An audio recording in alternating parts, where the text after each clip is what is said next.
Sungai Latabu banyunya dalam, pacalabui di Sungai Asam. Kurang air tapi kau hujan Nah, manjar dipanggil nah. Panjang umur. Panjang umur pulang dasar 2 kali lipat Dua umur kali ini. lipat. Tuh wariknya sudah tapi kau hujan lagi giringan dan naik. Membeto sudah. Membeto murid sudah warik Tuhan membeto. Nah, semalam kita lah pandiran tentang orang Banjar lah. Tinggi.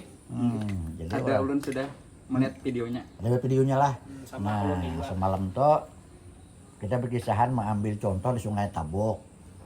Ambil contoh semalam kalau Studi contoh kasusnya ya, ya, Allah. studi kasusnya di Sungai Tabuk. Tapi yang dipanjarakan itu kan tentang katakanlah beragamnya kayak itu. Beragamnya dari sudut budaya sungguhnya. Budaya dilihat dari sudut budaya. Bahwa orang Banjar itu dari apa yang pernah ditulis, diperkenalkan istilah ini walaupun sudah beberapa kali orang menulis tapi kada pernah menyebut sumber. Sumber nang ampun asal anu nih. Asal penyebutan peragaman Banjar nih. Kada sedikit tuh. Nang manut agar diketahui juga bahwa itu diperkenalkan oleh seorang datunya sejarah di Kalimantan Selatan, sejarah Banjar ini maupun tentang Dayak Ngaju di Banjar. Itu paguruan kita berataan. Artinya walaupun ada paguruan secara langsung kayak aku langsung lawan beliau nang memperkenalkan sila tadi. Kalau Buan Nikam ini guru tidak langsung karena nang dibariakan lawan Buan Nikam ini ya dari Sidin juga. Nah, Sampai aja sanatnya. insya Allah sampai. Nah, Kan dari guru ke guru ke guru ya. insya Allah. Nah, jadi kita padahkan dulu anunya sanatnya nih. Oke. Jadi itu tuh sama perkenalkan awal itu adalah Bapak almarhum Dr. Randos M. Idwar Saleh. Nah, Fatihah ke Sidin. amin. Ya, jadi kita sama mendoakan Sidin dan kita bila memandir itu mau kada mau ibaratnya sumber itu harusnya memang disebut. Nah, di beliau ini terakhir adalah dosen di jurusan sejarah, masih jurusan ngarannya. Jurusan sejarah Fakultas Keguruan Ilmu Pendidikan Universitas Lambung Mangkurat. Nah, itulah tadi Bapak almarhum Dr. Randos Idwar Saleh. Beliau inilah sebujurnya datunya untuk sejarah di Kalsel ini. Hampir tulisan-tulisan yang berhubungan dengan Banjar, ya, Banjar, ya. Kalau merujuk pada penelitian masa lalu, pasti ampun Sidin, pasti. Kecuali penelitian hanyar, tapi tetap juga merujuk ke referensi lama kalau. Nah, referensi lama ini pasti ampun Sidin. Tapi orang kada menyebut sumber, mungkin kada tahu. Yang paling monumental beliau ini adalah menentukan Hari jadi. hari jadi, hari lahir kota Banjarmasin hasil penelitian Sidin. Ya. Sayangnya tiap kali seremoni itu dilaksanakan Ya, sangat minim kita dengar itu muncul. ada minim lagi kan ada. Nah, Jadi minim kan paling ada di Gang Mawar nih kita muncul. ya, Sebenarnya di Gang Mawar kan Ya. tiap kali hari jadi itu misalnya kita bermajelisan kita pandir ngaran Sidin. Iya. Malah dengan skala kecil di Gang Mawar tapi Hmm. seremoni kota seorang awal disambut kada. kada pernah kita mendengar. Iya. Misalnya hanya ada riwayatnya. Cuma siapa nang bakasnya melakukan penelitian itu nang paling palit karena banyak waktu itu nang mengungkap itu. Mengungkap hari lahir nih. Nggih. Ampun Sidin ini yang paling palit datanya tentang hari lahir kota Banjarmasin. Ya kan? Nah, itu dengan merujuk kepada setelah Pangeran Samudra kemudian menjadi Suryansah itu kan. Nah, itu rujukannya kayak itu. Jadi itulah dianggap sebagai titik dari adanya orang Banjar. Nggih. Adanya orang Banjar. Kalau dulu kan orang Banjar itu tergantung dari aliran sungai, ngaran penduduknya nih. Misalnya orang Balitong, karena bagian di Balitong, orang Kuin, karena bagian di Kuin. Nah, orang Muara Kalayan, karena bagian Muara Kalayan. Lalu di sana Pang, orang Daha, negara Daha. kan kayak itu. Spasial jadinya lah. Iya, pasti ya. Kemudian orang muharabahan. Wah ini jadi marabahan kan. Orang muharabahan karena di sana ada sungai Bahan.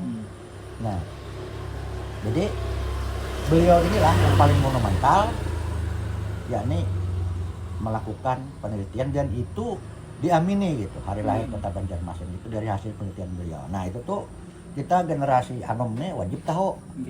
Nah, kemudian penelitian tentang Perang Banjar. Sidin juga ya. Oh iyalah gitu. Karena apa? Karena beliau ini sebelum jadi dosen di jurusan sejarah FKIP ULM itu adalah orang yang bekerja di Arsip Nasional Arnas Jakarta itu. Dan beliaulah yang mengumpulkan dokumen-dokumen di Belanda itu tentang Perang Banjar, lukisan Perang Banjar itu semua bawaan Sidin di Belanda. Buku-buku Banjarmasin Kreeg, Panres itu bawaan Sidin.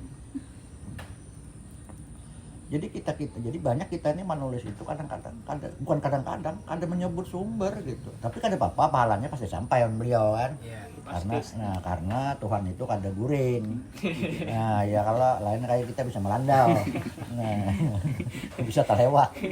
Nah, jadi itu lalu beliau ini merumuskanlah.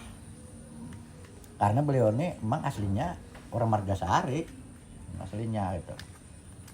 Jadi beliau tadi bekerja di Arsip Nasional, lalu jadi membawa seluruh hampir katakanlah 2/3 lah arsip tentang Banjar di bawah Sidin, termasuk tentang kerajaan, tentang budaya, banyak di bawah Sidin.